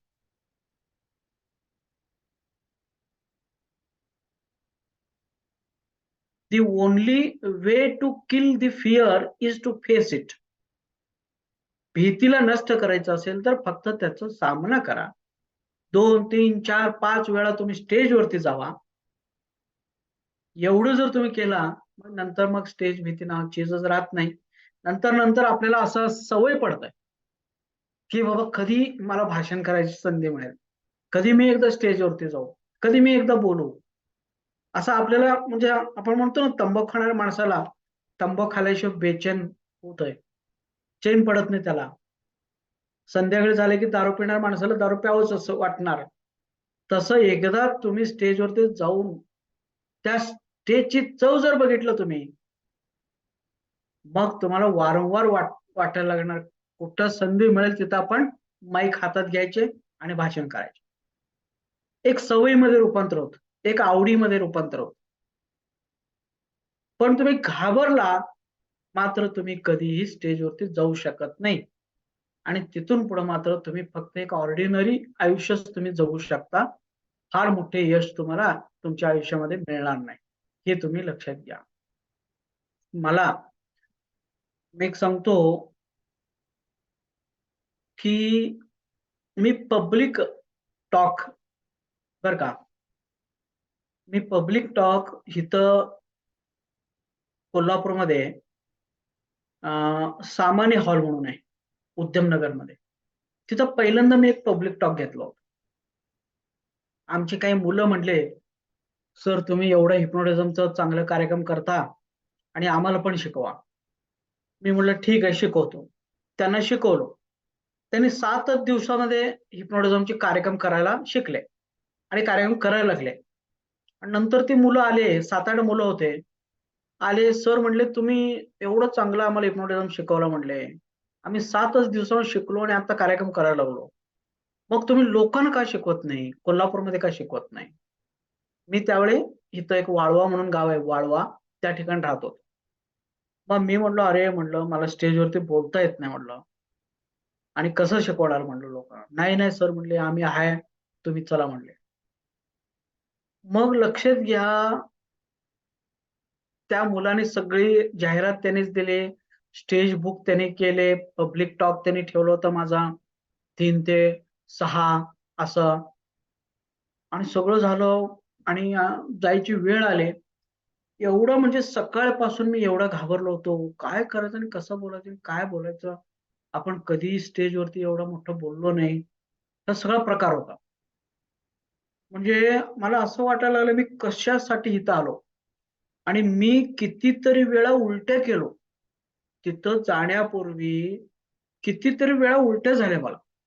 अगदी हात घालून सगळं उलट्या काढलो. पण भयानक असा त्रास होत होता. आणि आतमध्ये असं वाटत होतं, कशाला आपण हे सगळं उपद्व्याप करायला लागलो? कशाला स्टेजवरती बोलायला पाहिजे?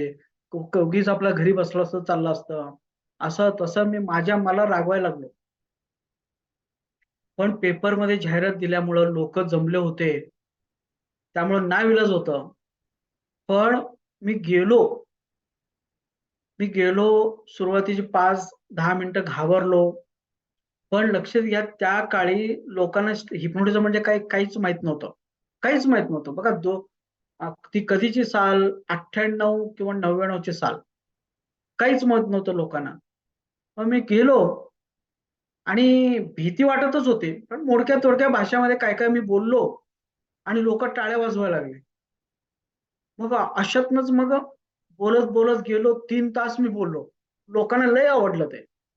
आणि लोक कौतुक करायला लागले, सर असं असतं तसं असतं, फार छान आहे, अमुक आहे तमुक आहे. मग माझं कॉन्फिडन्स वाढलं. म्हटलं मी बोलू शकतो.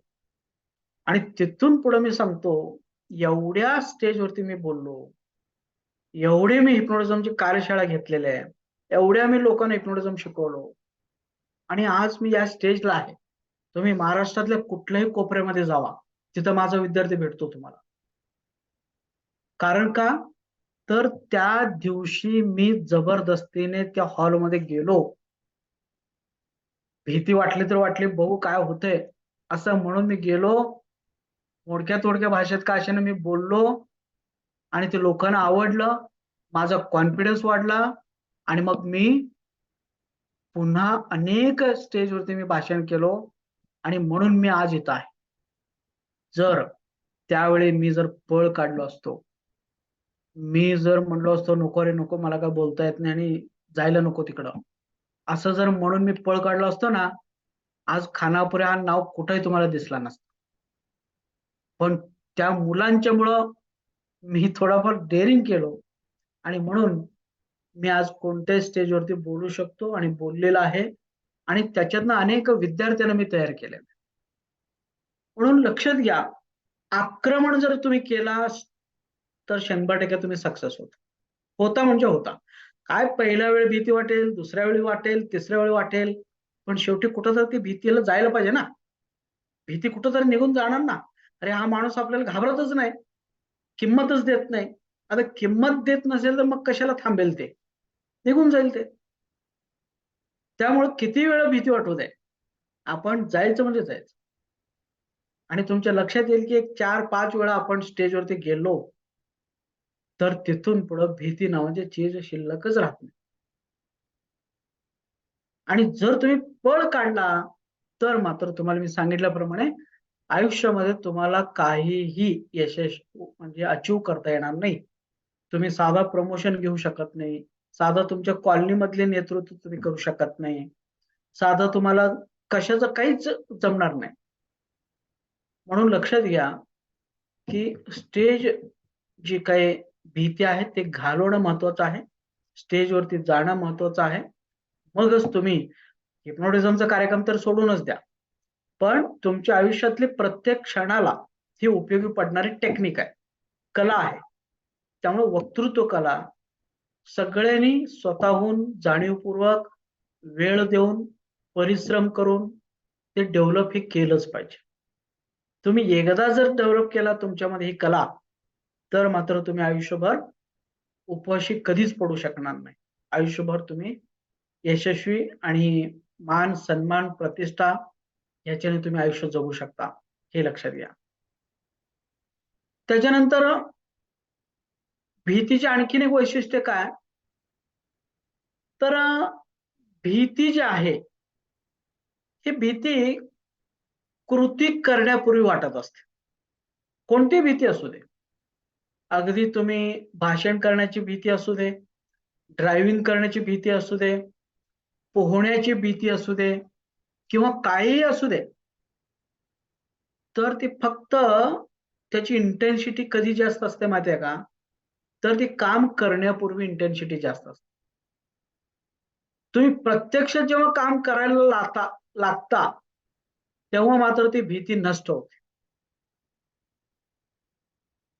स्टेजवर जाण्यापूर्वी जितकी भीती असते ना आतमध्ये, आता माझं नाव येणार, आता माझं नाव येणार, आता मला स्टेजवर जावं लागणार, आता मला बोलावं लागणार. स्टेजवर जाण्यापूर्वी जे असतंय ना, ते प्रचंड असतंय. हे वैशिष्ट्य आहे त्याचा. काम करण्यापूर्वी भीती वाटते त्याला. आणि खूप भीती असते तेव्हा.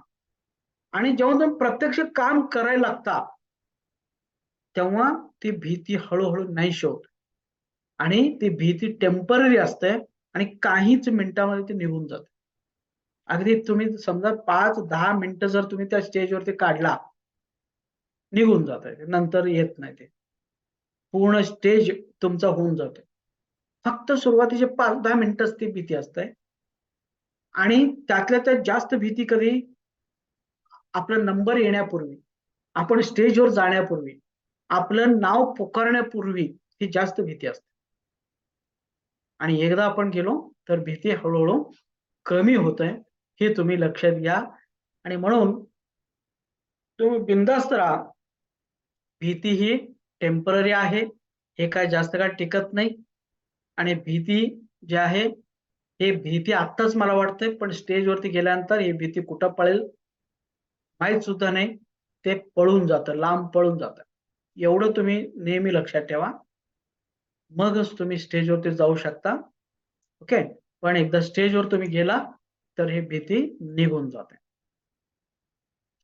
त्याच्यानंतर स्टेज भीती जी आहे, तर ही भीती कुठल्याही प्रकारची भीती असू दे, ड्रायव्हिंगची भीती असू दे, स्विमिंगची भीती असू दे, एक्झामची भीती असू दे, स्टेजवर भाषण करायची भीती असू दे किंवा आणखीन कशाची भीती असू दे, लक्षात घ्या, देवानी ह्या गोष्टी दिलेल्या आहेत. ताण, तणाव, चिंता, काळजी, नैराश्य, भीती, अस्वस्थपणा हे देवाने दिलेलं आहे. देवाने दिलेलं याचा अर्थ काहीतरी त्याचं काम आहे. निरुपयोगी असं देव काहीच देत नसतो. लक्षात ठेवा. काही ह्या जगातला काय पण बघा, निरुपयोगी म्हणून काहीच नाही. मग देवाने दिलं ह्याचा अर्थ काहीतरी त्याचं काम आहे. लक्षात ठेवा. एक उदाहरण असं, जर तुम्हाला टेन्शन जर दिलं नसता, तर तुम्ही कशाची टेन्शन घेतला नसता? विद्यार्थी असताना तुम्ही परीक्षेची टेन्शन घेतला नसता. जेव्हा तुम्ही मोठे होता तेव्हा कर्जाचं टेन्शन घेतला नसता किंवा आणि वेगवेगळ्या तुमच्या बिझनेसचं टेन्शन घेतला नसता. तुमच्या मुलांचं शिक्षणाचं तुम्ही टेन्शन घेतला नसता. आणि जर तुम्ही टेन्शन घेतला नसता, तर ते काम तुम्ही व्यवस्थित करू शकला नसता. मुलं परीक्षेची टेन्शन घेतात, म्हणून ते परीक्षेमध्ये चांगली तयारी करतात परीक्षेसाठी. टेन्शनच नसेल, तर ते काही करू शकले नसते. त्याच पद्धतीने भीती, जर भीती देवाने काहीच दिलं नाही, शून्य भीती, सगळे माणसं शून्य भीतीचे आहेत, मग काय झालं असतं? सगळे आपण मारामारी केलो असतो, एकमेकांच्या अंगावरती धावून गेलो असतो. रोडवरती चालताना कसंही आपण चाललो असतो, कशाची भीती नाही, कसंही आपण चाललो असतो. दुसऱ्याशी बोलताना कसंही आपण आडवं तिडवं बोललो असतो. परीक्षेला न घाबरता आपण गेलो असतो, न अभ्यास करता गेलो असतो. काही भीतीच नाही ना, कशाची भीती नाही. म्हणून लक्षात घ्या, चिंता, काळजी, भीती, नैराश्य, टेन्शन हे सगळे जे असतात ना, हे सगळे काय असतात, तर एक प्रकारचे ते मोटिवेशनल एनर्जी असतात. त्यांच्यामुळं आपला परफॉर्मन्स चांगला होतो. लक्षात घ्या. आपला परफॉर्मन्स चांगला व्हावा ह्यासाठी देवानी ह्या सगळ्या गोष्टी दिलेल्या आहेत. राग, तुम्ही जर समजा तुम्हाला रागच येत नसता, राग तुम्हाला 0 दिलेला आहे, रागच येत नाही, मग तुम्हाला मुंग्या सुद्धा खाऊन टाकले असते, तुमचे कुणी ऐकलेच नसते, कुणीच तुमचं काम केलं नसतं, अक्षरशः कचरा करून टाकले असते लोकांनी. आता तुम्ही रागवता, तुमच्यामध्ये राग आहे म्हणून जरासं घरचे तरी कमीत कमी घाबरतात, नाहीतर कुणीच तुम्हाला घाबरले नसते, कुणीच किंमत दिली नसते. राग आहे म्हणून तरी आपण काहीतरी ईर्ष्याने काम करतो, जिद्दीने काम करतो, पेटून उठतो. पण रागच नाही, दगडासारखं शांत आहे, काहीच उपयोग झाला नसतं त्याचा, जगण्यामध्ये इंटरेस्टच निघून गेला असता. म्हणून राग सुद्धा महत्वाचा आहे. भीती महत्वाची आहे, टेन्शन महत्वाचे, जे काही नेगेटिव्ह आपण म्हणतो ना ते सगळं महत्वाचं आहे, त्यांचं काम आहे. हा, फक्त त्यांचा अतिरेक जर झाला तरच ते डेंजर आहे. ही एक प्रकारची औषध आहेत, लक्षात ठेवा. मुलांना भीती वाटते म्हणून तो परीक्षेची तयारी करतो आणि फास्ट आणि चांगलं तयारी करतो. तर त्याला भीतीच नाही, टेन्शन नाही, तो परीक्षेची तयारीच करणार नाही. निवांत तो व्हॉट्सअप बघत बसेल. म्हणून एक भीती, टेन्शन हे त्या मुलांच्या एक मेडिसिन्स आहेत, औषध आहे. औषध म्हणून ते काम करतात. त्याच पद्धतीने भीती आहे म्हणून आपण रोडवरती व्यवस्थित चालतो. नसेल तर आपण कसंही आडवं-तिडवं चाललो असतो. भीतीच नाही. भीती आहे म्हणून आपण एकमेकांना रिस्पेक्ट देतो. ऑफिसमध्ये आपण ऑफिसरशी व्यवस्थितपणे बोलतो. भीतीच नसतं तर आपण कसंही त्याला बोललो असतो. लगेच ते जॉबमधून काढून पण टाकले असते. तर हे आहे. तसं कोणत्याही प्रकारची भीती, हे लक्षात घ्या, आपल्यासाठी एक औषध असतं ते औषध. एक मोटिव्हेशनल एनर्जी असतं ते. भीतीमुळं, चिंता, काळजी, ताण-तणावामुळं आपला परफॉर्मन्स उत्कृष्ट होतो. मुलं घाबरतात परीक्षेला म्हणून तरी त्यांचा परफॉर्मन्स चांगला होतो. तर ते घाबरलेच नाही तर परफॉर्मन्स कसला चांगला होणार? चांगले ते अभ्यास करतात. का? भीती आहे परीक्षेची. म्हणून मित्रांनो, भीती ही असायलाच पाहिजे. म्हणून तरी देवाने आपल्याला भीती दिलेली आहे. भीती दिला नसता तर आपण चांगले परफॉर्मन्स केलो नसतो. तर ह्या ग्राफमधनं आपल्या लक्षात येईल, बघा, ही इफिशियन्सी व्हर्सेस फिअर, कार्यक्षमता आणि भीती ह्याचा आपण जेव्हा ग्राफ काढतो, तर त्यावेळी काय झालेलं बघा, की हे भीती इकडं आपण जसं जातो भीती वाढत चाललेला आहे आणि इकडं जसं जातो तसं तसं कार्यक्षमता वाढत चाललेला आहे. तर हिथं 0 आहे, इथं 0 आहे आणि इथं 0 आहे. हा सगळा लाईन 0च आहे. मग काय दाखवतो बघा, जेव्हा 0 तुमची भीती आहे, तेव्हा कार्यक्षमता सुद्धा 0 आहे. जे सायन्सचे विद्यार्थी आहेत त्यांना हे समजेल व्यवस्थित. इथं 0 आहे. इफिशियन्सी 0, भीती 0. भीती 0, इफिशियन्सी 0. 0. म्हणजे अजिबात भीती नसेल, तर तुमची कार्यक्षमता पण 0 असणार आहे. आणि जसं-जसं भीती वाटायला सुरुवात होते, म्हणजे स्टेज भीती आहे, परीक्षेची भीती आहे, तर त्यावेळी आपण काय करतो? त्या भीतीने अभ्यास करायला लागतो, तयारी करायला लागतो. नाही, नाही, आज परीक्षा आहे, अभ्यास करायला पाहिजे, मला वाचायला पाहिजे. तर त्या भीतीने आपण परफॉर्मन्स करायला लागतो. आपली कार्यक्षमता वाढत जाते, एफिशियन्सी वाढत जाते. नाही, आज संध्याकाळी माझा स्टेज हिप्नोटिझमचा कार्यक्रम आहे. म्हणून आपण काय करतो? हे नोट्स वाच, ते नोट्स वाच, हे बघ, ते व्हिडिओ बघ, ते व्हिडिओ बघ, हे ऑडिओ ऐक, ते ऑडिओ ऐक, म्हणून आपण तयारी करतो. कारण का? तर संध्याकाळी कार्यक्रम आहे. जर कार्यक्रम चांगला नाही झाला, तर लोकं हसणार. म्हणून आपण काय करतो? त्या भीतीपोटी परफॉर्मन्स करतो, चांगलं तयारी करतो. म्हणून भीती ही असायलाच पाहिजे. हे बघा, जसं-जसं भीती वाढत जाते, तसं आपली कार्यक्षमता वाढत जाते. कार्यक्षमता वाढत जाते. आणि एक विशिष्ट भीती बघा, 50% भीती इथं आलेल्या आहे. 50% पर्यंत भीती आपल्याला पाहिजे. आणि जर समजा ती भीती 50% पेक्षा जास्त झाली, तर मात्र ती डेंजर आहे. गरजेपुरतं तुम्ही घाबरा आणि त्याच्यापेक्षा जास्त घाबरला, तर मात्र तुम्ही आजारी पडता, नाहीतर तुम्ही परफॉर्मन्स करू शकत नाही. बऱ्याच वेळा काय होतंय बघा, की पालक असं आम्हाला सांगत असतात, "सर, आमचा मुलगा ना खूप हुशार, खूप म्हणजे खूप हुशार. तुम्ही बघा त्या मागच्या सगळ्या टेस्टचे पेपर बघा, केवढं त्याला मार्क पडले, 98%, 99%. मग आत्ता काय झालं वार्षिकला?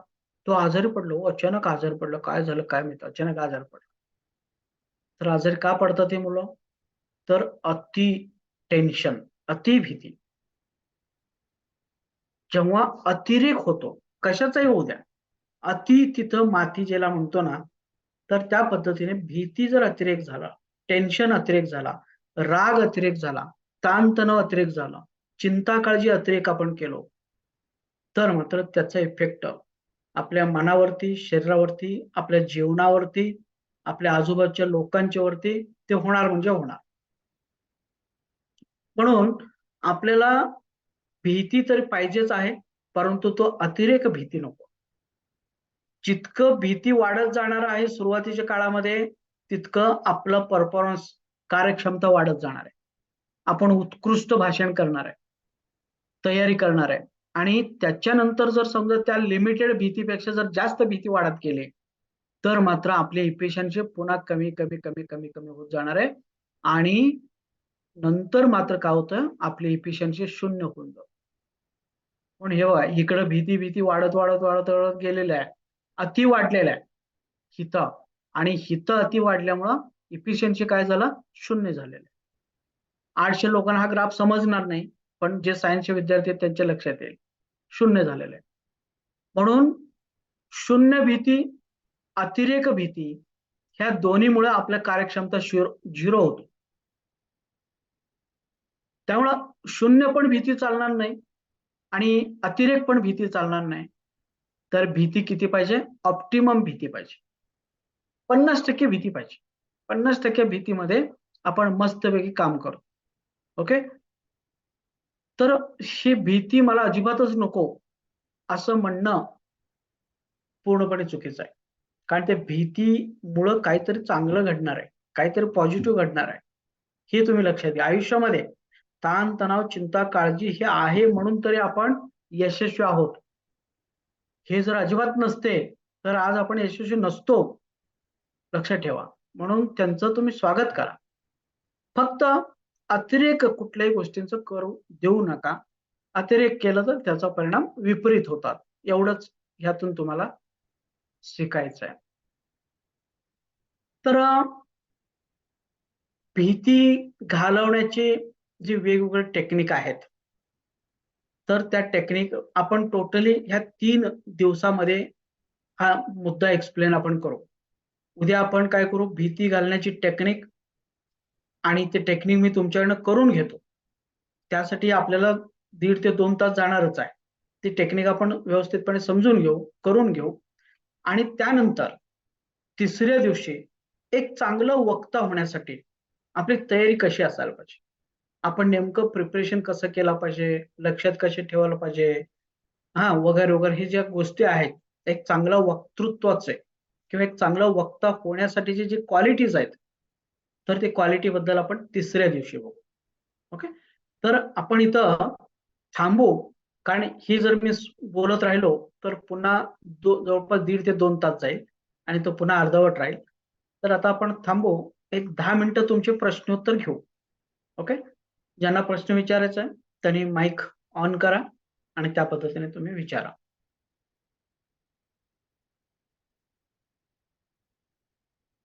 आतापर्यंत मी जे बोललो त्याच्यावरती काय असेल तर विचारा, नसेल तर मग आपण थांबू. आणि उद्या भीती घालवण्याची जी वेगवेगळी टेक्निक आहे ते आपण समजून घेऊ. प्रत्यक्षात आपण ते करू, प्रत्यक्षात आपण करू. आणि ज्यावेळी आपण प्रत्यक्षात भेटणार आहे तर त्यावेळी एकदा करू. आणि तुमच्या सगळ्यांच्याकडनं स्टेजवरती भाषण करून घेतलं जाणार आहे. तुमची भीती पहिल्या दिवशी 100% नष्ट होणार आहे. भीती शिल्लकच राहणार नाही तुमची. एवढं आपण ते करून घेऊ. आतापर्यंत मी जे काही बोललो त्याच्यावरती काही क्वेश्चन असेल तर तुम्ही विचारू शकता. हा, कोणाचा काय क्वेश्चन आहे? ठीक आहे. हा, चालेल. मग आता आपण थांबू, एक 10-15 मिनिटं आपण लवकर थांबतो, कारण हा विषय मी जर सुरुवात केलो तर त्याला वेळ जास्त लागतो. तर इथं थांबू. उद्या आपण भीती घालवण्याची टेक्निक ह्याच्यावरती बघू. हा, कोण बोलले? हा, बोला.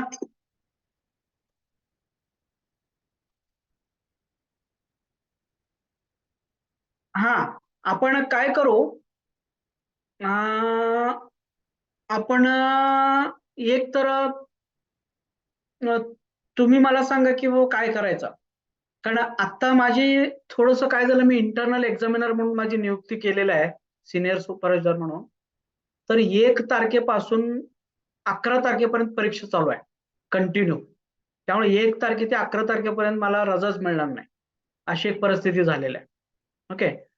मग मी काय म्हणतो की आपली दिवाळी सुट्टी संपल्यानंतर जो काही शनिवार आणि रविवार आहे, कारण तुम्हाला अजून भाषण पाठ करायचं आहे, अजून ते माइंड प्रोग्रामचे ऑडिओ ऐकायचा आहे बरं का, आणि ते संपूर्ण नोट्स 2 वेळा वाचून काढायचा आहे. आणि तो तुम्ही सुट्टीच्या कालावधीमध्ये वाचून काढा. आम्हाला 24 तारखेला कॉलेज सुरू होतात आणि मग त्या दरम्यान जो काही शनिवार आणि रविवार येईल, तर त्या शनिवार आणि रविवारी आपण घेऊन टाकू. कारण आता 1 ते 11 मला रजा नाही मिळणार ते. आणि तोपर्यंत तुमचं हा होमवर्क करून घ्या. भाषण एकदम परफेक्ट करा. मी तुम्हाला सूचना कशा द्यायची त्या सूचना पण शिकवतो, ते पण परफेक्ट करा. आणि दिलेले नोट्स वाचा आणि एक ऑडिओ तुम्हाला दिलेले ते ऑडिओ रिपीटेडली ऐका. आणि मग त्यानंतर तुम्ही एकदा परफेक्ट झाला, मग ते तिथं आपण 2 दिवस बोलून घेऊ आणि तुमची पूर्ण स्टेज भीती घालू आणि स्टेजवरती प्रोग्राम कसं करायचा हे मी तुम्हाला शिकवतो. तर साधारण ते सर वीक कुठला असेल, वीकेंड म्हणजे कुठल्या आपलं हे बघा 24 तारखेला ओके माझे कॉलेज सुरू होणार आहे ओके आणि त्यावेळी आपण सगळ्यांचे टाइम बघू ना, सगळ्यांचे टाइम बघू आणि सगळ्यांचे टाइम बघून आपण एक शनिवार आणि एक रविवार आपण ठरवू. म्हणजे 24 नंतर का 24च्या आधी असं म्हणायचं आहे? तर 24 पर्यंत सुट्टी आहे, मी त्यावेळी नाही आहे. 24 नाही आहे. ओके ठीक आहे, 24 परफेक्ट. नंतरचा एखादा शनिवार, 24 नंतरचा एखादा शनिवार किंवा रविवार आपण घेऊ. All right perfect. हा ठीक आहे. सर ठीक. सर मला लास्ट वीकला नाही जमणार सर, कारण आमचं ते टार्गेटचं असतं. तर फर्स्ट वीक मध्ये चालेल माझं. कधी फर्स्ट वीक कधी? फर्स्ट वीक म्हणजे आता पुढच्या महिन्याचा फर्स्ट वीक जो काही राहील, महिन्याचा म्हणजे फर्स्ट वीक. हा, म्हणजे पहिला आता हप्ता काय होणार 30 नंतर. म्हणजे हा? आता नाही म्हणतो आम्ही, पुढचा महिना 24-25 मध्ये आहे, समजा 30 जाऊ द्या. 30 हा. नंतर जो राहील पहिला आठवडा त्याच्यामध्ये बरं, कसं तुम्ही किती ते किती बिझी असता सांगा? सर माझं 15 ते लास्ट म्हणजे महिना संपेपर्यंत जवळपास busy अच्छा, असतो. 15 फर्स्ट ते वीकला घेतलं 30. समजा. हा, बरं, म्हणजे फर्स्ट वीक मध्येच तुम्हाला पाहिजे. Yes sir, yes sir, yes sir. ठीक आहे, मग फर्स्ट वीक मध्ये ठेवू आपण. आता Yes, sir. माझ्या समोर कॅलेंडर आहे पण ते डेट नाही. मग आपण नंतर मी तुम्हाला डेट सांगतो कोणत्या डेट. येस सर, चालेल सर. फर्स्ट वीकच्या शनिवार आणि रविवार एवढं तुम्ही लक्षात हो ठेवा. सर, हो सर. एवढं करू आपण. साधारण डिसेंबरच्या फर्स्ट वीकला ना? हा, हो. डिसेंबरच्या फर्स्ट वीकला. Okay okay. हा, डिसेंबरच्या फर्स्ट वीकला घेऊ. आणि तोपर्यंत तुम्ही ते जरासं भाषण आणि सूचना कशी पाठ करायची आहे, अजून आपले 7-8 लेक्चर होणार ऑनलाईन. वेगवेगळे मुद्दे मी सगळे एक्सप्लेन करणार आहे. अजून एक 7-8 लेक्चर होणार आणि ते लेक्चर झाल्यानंतर मी तुम्हाला शेवटी सांगतो तुम्ही काय काय करायचं आहे.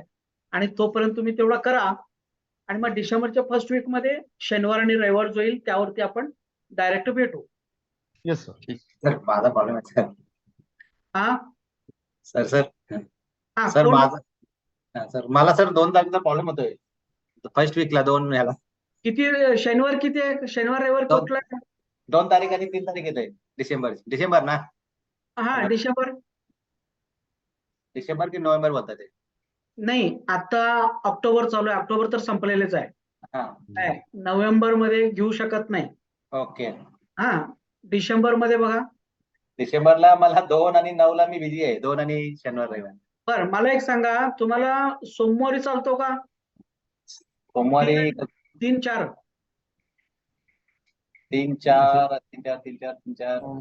रोज चालू शकेल म्हटलं. शनिवार रविवार चांगलं राहील सर. होणार ना, आमचं पण काम असते, तर शनिवार रविवारी घेऊ आपण. सर मी गुजरातला चालू सर, मी 10 दिवस. नेक्स्ट वीक सर पुढचा त्याचा तो फक्त हा? प्रॅक्टिस करू आपण. काय त्याच्या पुढचा नेक्स्ट घ्यावा लागेल, नाही तर मग नाही, 7-8 तारखेला जो काही ते 9 तारखेला पण ते बीजे म्हणतात ना. मी सर गुजरातमध्ये तेव्हा सर गुजरातमध्ये आहे. मी गुजरातला चाललोय. आमचं फॅमिली आली गुजरातला. नाही, मला काय म्हणायचं आहे, त्याच्या पुढच्या शनिवार रविवार बीजे आहे तुम्ही.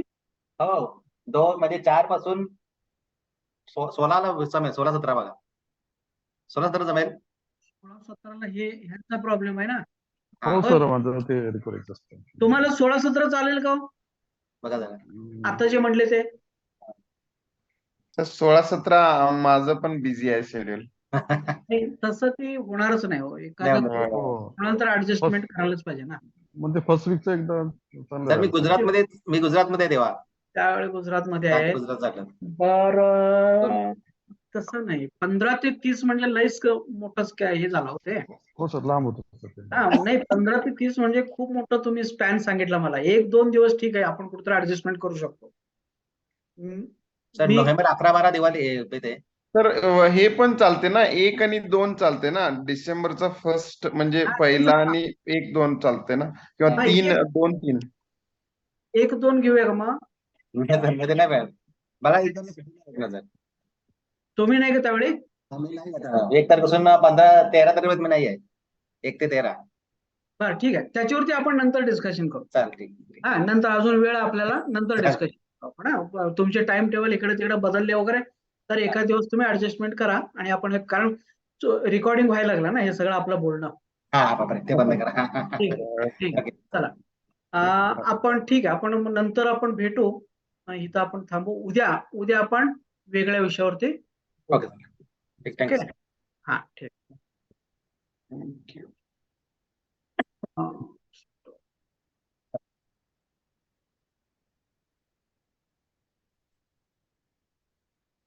Record.